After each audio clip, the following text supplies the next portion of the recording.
প্রতিটি মেয়ের মতন শুভ্রাও বিয়ের দিন ভেবেছিল, আজ থেকে আমার নতুন জীবনের দরজা খুলতে চলেছে। বিয়ের পর স্মৃতির সিঁদুর, হাতে শাঁখাপলা, চোখ ভরা স্বপ্ন, সব মিলিয়ে সে এক নতুন পৃথিবীর দিকে পা বাড়িয়েছিল, যেটা প্রতিটি মেয়েরই স্বপ্নে থাকে। বিয়ের পর প্রথম প্রথম সব কিছুই ভালোভাবে চলতে থাকে। নতুন নতুন হাসি খুশি সংসার, নতুন ঘর, নতুন সাজ পোশাক, নতুন আত্মীয় স্বজন, পরিবার পরিজন, সব কিছুই নতুন। স্বামীর ভালোবাসা, সব কিছু মিলেমিশে শুভ্রার মনে হতো এ যেন এক স্বর্গসুখ। এভাবেই বেশ কয়েক মাস চলতে থাকে হাসি খুশি সংসার। অরিন্দম একটি বেসরকারি সংস্থায় চাকরি করত। মাস গেলে বেশ মোটা টাকাই মাইনে পেত।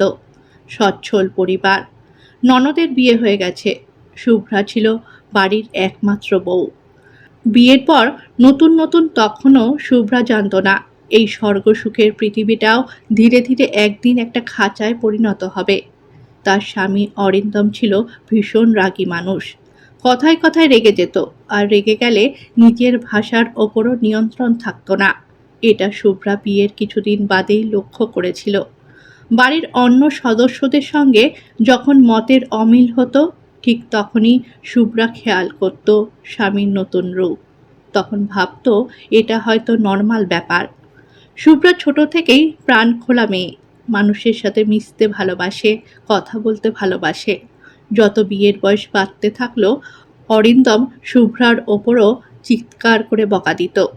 প্রথম প্রথম শুভ্রা ভাবত মানুষটা হয়তো তাকে খুব ভালোবাসে বলেই এত বকাবকি করে, তার এত খেয়াল রাখে। কিন্তু কয়েক মাসের মধ্যেই সে বুঝতে পারল ওটা খেয়াল নয়, সন্দেহ। বারান্দায় দাঁড়ালে প্রশ্ন, ফোন বেজে উঠলে প্রশ্ন, সেজেগুজে থাকলে প্রশ্ন, এমনকি মন খারাপ করে চুপচাপ থাকলেও প্রশ্ন। বিয়ের দিন শুভ্রা কত স্বপ্নই না সাজিয়েছিল কল্পনায়, কিন্তু জানতো না একদিন সেই পৃথিবীটা ধীরে ধীরে একটা খাঁচায় পরিণত হবে। শুভ্রা মাঝে মাঝে অবাক হয়ে যেত। সকালে সবার আগে ঘুম থেকে উঠে সে সকলের জন্য চা বানাতো, তারপর রান্না করত, ঘর গোছাতো, কাপড় কাচতো।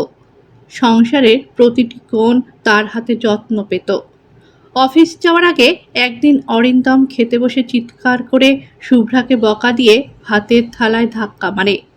থালাটি টেবিল থেকে নিচে পড়ে গোটা ডাইনিং এরিয়া ভাত ছড়িয়ে পড়ে। শুভ্রা সেদিন ভয় পেয়ে গেছিল অরিন্দমে এমন রাগ দেখে। অরিন্দম চোখ রাঙিয়ে চিৎকার করে শুভ্রাকে বলে, এত ঝাল কেন? তরকারিতে নুনের পরিমাণটা দিতে শেখনি এখনো? সারাদিন বাড়িতে থেকে কি করো?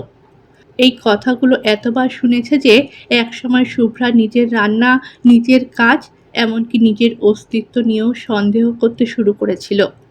মানুষ যখন প্রতিদিন, বিশেষ করে প্রিয় মানুষটির কাছে অপমানিত হয়, তখন একসময় সে নিজেকেও ছোট ভাবতে শেখে। বিয়ের আগে শুভ্রার বন্ধু ছিল, আত্মীয় ছিল, হাসি খুশি একটা পৃথিবী ছিল। কিন্তু অরিন্দমের সাথে বিয়ে হবার পর একে একে সব দরজা বন্ধ হতে থাকলো। শুভ্রা বরাবরই প্রাণ খোলা মেয়ে, মানুষের সাথে মিশতে ও কথা বলতে ভীষণ ভালোবাসে। কিন্তু বিয়ের পর সব কিছু বদলে যেতে থাকলো। ও বাড়ি যাবে না, ওদের সঙ্গে কথা বলবে না। তোমার এত লোকের দরকার কি? শুভ্রা ধীরে ধীরে মানুষের ভিড়ের মাঝেও একা হয়ে গেল। একদিন পাড়ার এক অনুষ্ঠানে সবাই বসে গল্প করছিল। শুভ্রাও দুটো কথা বলছিল পাশের এক বয়স্ক কাকুর সঙ্গে। বাড়ি ফিরেই ঝড় উঠল। অরিন্দমের চোখ লাল। খুব গল্প হচ্ছিল দেখলাম। তিনি বাবার বয়সী মানুষ। কথাটা শেষ হওয়ার আগেই একটা চড় এসে পড়ল শুভ্রার গালে। সেদিন আঘাতটা মুখে যতটা লেগেছিল, তার চেয়ে বেশি লেগেছিল আত্মসম্মানে। সেদিন রাতে আয়নার সামনে দাঁড়িয়ে নিজের গালে হাত বুলিয়েছিল শুভ্রা। মনে হয়েছিল এই আয়নাটাই যেন একমাত্র সাক্ষী, যে জানে সে কতটা নির্দোষ। বছর গড়ালো, যৌবন ফুরলো, চোখের কোণে ভাঁজ পড়ল, কিন্তু অরিন্দমের সন্দেহের বয়স বাড়ল না। সেটি রয়ে গেল একই রকম তরতাজা। একদিন ছেলে শুভ্রাকে বলল, মা, তুমি কখনো বাবাকে ছেড়ে চলে যাওনি কেন? শুভ্রা কিছুক্ষণ চুপ করেছিল, তারপর খুব ধীরে বলেছিল, সব মানুষ চলে যেতে পারে না বাবা, কেউ কেউ ভাঙা ঘরেও থেকে যায়, কারণ তারা সংসার বাঁচাতে গিয়ে নিজের সন্তানের মুখের দিকে তাকিয়ে এবং পরিবারের মান সম্মান রক্ষা করতে গিয়ে নিজের জীবনটাই শেষ করে ফেলে। সেদিন রাতে অরিন্দম ঘুমিয়ে পড়েছিল। শুভ্রা জানালার পাশে বসে আকাশ দেখছিল। তার মনে হচ্ছিল জীবনের সবচেয়ে বড় কষ্ট মারধর নয়, গালাগালি নয়, সবচেয়ে বড় কষ্ট হলো একটা মানুষকে সারা জীবন ভালোবেসে যাওয়া, অথচ সেই মানুষটার কাছ থেকে কোনোদিন বিশ্বাস না পাওয়া, প্রতি ক্ষণে ক্ষণে অপমানিত হওয়া। শুভ্রা চাইলেই স্বামীর সংসার ত্যাগ করে দিব্যি সুন্দরভাবে নিজের জীবন উপভোগ করতে পারত, চাকরি করতে পারত এবং মাথা উঁচু করে সম্মানের সাথে বাঁচতে পারত। কিন্তু শুভ্রা ভালোবাসার মানুষটিকেই অন্ধের মতন ভালোবেসেছিল। তার কাছে মাথা নত করে থাকাটাই বেছে নিয়েছিল। আর এটাই ছিল তার জীবনের সবচেয়ে হয়তো বড় ভুল। যে নারী একদিন ভালোবাসার ঘরে এসেছিল সে আজও স্ত্রী হয়ে রয়ে গেছে, কিন্তু কোনোদিন মানুষের মতন সম্মান পায়নি। আর সম্মানহীন ভালোবাসা আসলে ভালোবাসা নয়, নিঃশব্দ কারাবাস। সময় বদলায়, যুগ বদলায়, তাদের একমাত্র সন্তানও বড় হয়ে গেছে। শুভ্রা নিজেকে এখন নতুন করে ভালো রাখতে এবং ভালোবাসতে শিখে গেছে। সেদিনের পর অনেক কিছু বদলেছিল শুভ্রার। না, অরিন্দম বদলায়নি। তার সন্দেহ, তার রাগ, তার কটু কথা সবই আগের মতো ছিল। বদলেছিল শুধু শুভ্রা। বহু বছর ধরে স্বামীর ভালোবাসা পাওয়ার অপেক্ষায় থেকে থেকে অন্যের মন ভালো রাখার চেষ্টা করতে করতে একদিন সে বুঝেছিল এই পৃথিবীতে যে মানুষগুলো নিজেই নিজের খোঁজ রাখে না তাকে কেউ খুঁজে দেয় না। তাই সে নিজেকে নিজেই ভালো রাখতে শিখে গেল। জীবনটা তার, আঘাত লাগলে ব্যথা অন্য কেউ অনুভব করবে না, এই সুন্দর পৃথিবীটা সকলের। শুভ্রা ভোরবেলা ছাদে গিয়ে আকাশ দেখতে শিখল, পুরনো বইয়ের পাতায় হারিয়ে যেতে শিখল, ছোটবেলার বন্ধুদের সাথে যোগাযোগ রাখতে শিখল, তাদের সাথে কষ্ট শেয়ার করতে শিখল এবং প্রাণ খুলে হাসতেও শিখল। গাছের নতুন পাতা দেখে আনন্দ পেতে শিখল। আয়নার সামনে দাঁড়িয়ে নিজেকে নিজেই প্রশংসা করতে শিখল, নিজেকে সুন্দর করে সাজিয়ে গুছিয়ে রাখতে শিখল। কারোর প্রশংসার অপেক্ষা না করে নিজের রান্না নিজেই ভালোবেসে খেতে শিখল। এক সময় যে নারী প্রতিটি কথায় কেঁদে ফেলত সে এখন নীরবে হাসতে শিখেছে। অরিন্দম সেটা বুঝতেও পারত না। সে অবাক হয়ে দেখত তার কটু কথায় শুভ্রা আর আগের মতো ভেঙে পড়ে না। এখন তার রাগে শুভ্রার চোখে আর জল আসে না। যে নীরবতা একসময় ছিল অসহায়তার, এখন সেটাই হয়ে উঠেছে শক্তি। একদিন রাতে অরিন্দম হঠাৎ জিজ্ঞেস করল, তোমার কি এখন আর কিছুতেই কষ্ট হয় না? শুভ্রা একটু হেসে বলল, হয়, তবে এখন কষ্টগুলোকে বুকের ভেতর থাকতে দিই না। অরিন্দম উত্তর খুঁজে পেল না। বছর দুয়েক পর অরিন্দম অসুস্থ হয়ে পড়ল। শরীরের শক্তি কমে গেল, রাগ করার জোরও যেন আগের মতন রইল না। একদিন বিছানায় শুয়ে শুয়ে সে দেখছিল শুভ্রা জানালার পাশে বসে গাছে জল দিচ্ছে, মুখে শান্তির ছাপ।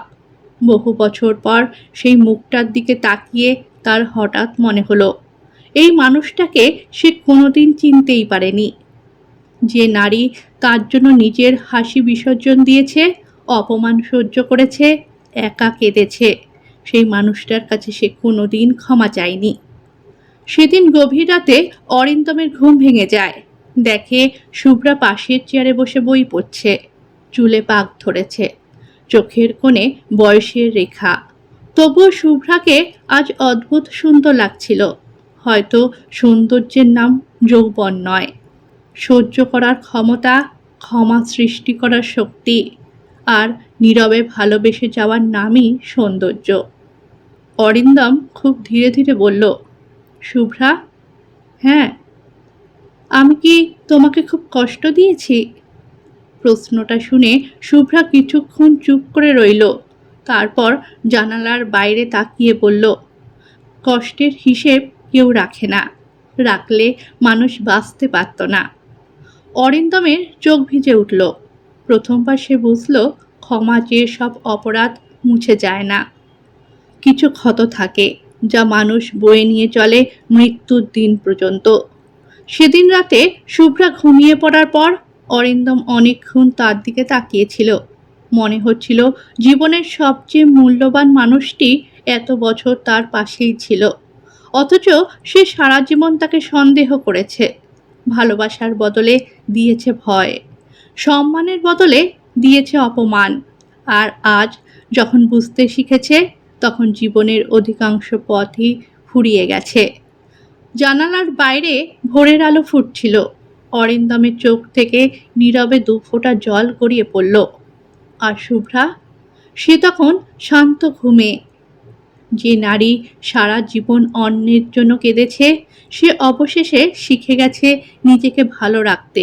নিজেকে ভালো রাখা কোনো স্বার্থপরতা নয়, নিজের ভাঙা হৃদয়টাকে বাঁচিয়ে রাখার শেষ চেষ্টা। সময় বড় অদ্ভুত। যে সময় একদিন শুভ্রার চোখের জল দেখেও থামেনি, সেই সময়ই আজ অরিন্দমকে থামিয়ে দিয়েছে। অসুস্থতার কারণে এখন বেশিরভাগ সময় বিছানাতেই কাটে তার। শরীর আগের মতন আর সাড়া দেয় না। এক সময় যার কণ্ঠে বজ্রের গর্জন ছিল, আজ তার গলায় ক্লান্তির ছায়া। আর শুভ্রা, সে এখনো ভোরে উঠে গাছে জল দেয়, ঘর গুছিয়ে রাখে, নিজেকে যত্ন করে, নিজেকে সাজায়, নিজের মতো বই পড়ে। তার মুখে এখন আর অভিমানের ছাপ নেই, আছে এক ধরনের শান্তি, যে শান্তি অনেক কান্না পেরিয়ে আসে। একদিন বিকেলে বৃষ্টি পড়ছিল, জানালার কাছে টুপটাপ শব্দ হচ্ছিল। অরিন্দম শুভ্রাকে ডাকল, একটু বসবে আমার পাশে? শুভ্রা এসে চুপচাপ বসে রইল। কিছুক্ষণ নীরবতার পর অরিন্দম বলল, তোমাকে একটা কথা বলার ছিল। বলো। আমি যদি আবার জীবনটা শুরু করতে পারতাম, তাহলে তোমার সঙ্গে অন্যরকম আচরণ করতাম। শুভ্রা মৃদু হেসে বলল, জীবন কাউকে দ্বিতীয়বার সুযোগ দেয় না। অরিন্দমের চোখ ভিজে উঠল। আমি তোমাকে কোনোদিন সুখ দিতে পারিনি, তাই না? শুভ্রা অনেকক্ষণ চুপ করে রইল। তারপর ধীরে বলল, সুখ দিয়েছ কি না জানি না, তবে অনেক কিছু শিখিয়েছ। আমার ভালো থাকা, প্রাণ খুলে বাঁচা, সব কিছু কেড়ে নিয়েছ। কি শিখিয়েছি? নিজের ভাঙা মন নিয়েও বাঁচতে হয়, এটা শিখিয়েছ। আচ্ছা অরিন্দম, আমার জীবন থেকে যে সময়টা হারিয়ে গেছে, সেই সময়টাকে তুমি আমাকে ফিরিয়ে দিতে পারবে? যে বয়সটা আমি পার করে এসেছি, সেই বয়সটাকে ফিরিয়ে দিতে পারবে? যে বয়সে আমার যে শখ ছিল, ইচ্ছে ছিল, সেগুলো কি আর কোনোদিন পূরণ করতে পারবো? কেন করেছিলে আমার সাথে এমন ব্যবহার? পারলে আমাকে উত্তরগুলো দিয়ে যেও। কথাটা শুনে অরিন্দম মাথা নিচু করে ফেলল। সেই প্রথমবার সে নিজের পরাজয় দেখল, স্ত্রীর কাছে নয়, নিজের বিবেকের কাছে। কয়েক মাস পর এক শীতের ভোরে অরিন্দমের অবস্থা হঠাৎ খারাপ হয়ে গেল। ডাক্তার এলেন, ছেলে এলো, ঘরটা মানুষে ভরে গেল। কিন্তু অরিন্দমের চোখ শুধু একজনকেই খুঁজছিল, শুভ্রাকে। শুভ্রা এসে তার হাতটা ধরে বসে রইল। কত বছর পর সেই হাত দুটো একে অপরকে এত শান্তভাবে ছুলো, কেউ জানে না। অরিন্দম কষ্ট করে বলল, তুমি আছো তো? শুভ্রা বলল, হ্যাঁ আমি আছি।